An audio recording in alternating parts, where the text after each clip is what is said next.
Lovely. All right, so stopwatch cost is increased by 100, and then apparently Zhonya's hourglass cost is also going up.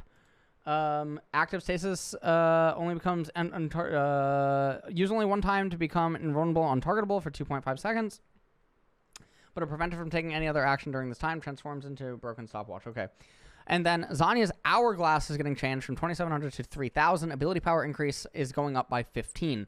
This is really big, and then ability haste also increased by 5. It's really, really, really big because typically Zhonya's is always a second item rush, and a second item rush generally means that your GPM should exceed this. So basically what you're doing is when you're building into Zhonya's, you effectively have Zhonya's. This is something that I've talked about all the time when you hold Fiendish Codex, when you hold Stopwatch, etc. So when you're building into Zhonya's, typically whether it's second or third, all that this is really meaning is that in most cases, it is a 1-minute delay on the completion of the item, assuming that your GPN is probably normal. And in exchange for a 1-minute delay, you get access to 15 ability power, and you get access to 5 more ability haste. This is really, really, really good.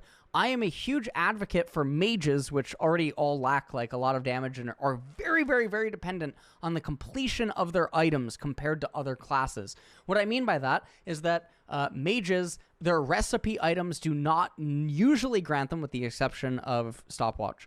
The mage's recipe items, or like Lost Chapter and Laning Phase, but that's not what I'm getting at. I'm getting at the power of like some of the tank items outside of the completion of their items, such as like Warden's Mail or Bommies, etc. And then obviously you have like Zeal and like other types of stuff for AD carry, or just like even like the raw power and mid-game conversion with like BF Sword, etc.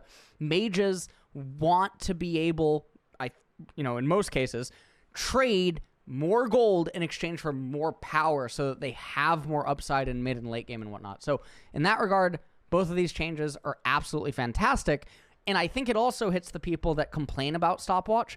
Now, it is a nerf to non-mage Stopwatch users, because when you're building this and you're going into Guardian Angel or something like that, this actually does hurt more now. But for mages, it's a buff. So this is actually a pretty good way that Riot went about this, I think. Amazing. All right, there's the reaction. There you go. Based. See it on YouTube. See you.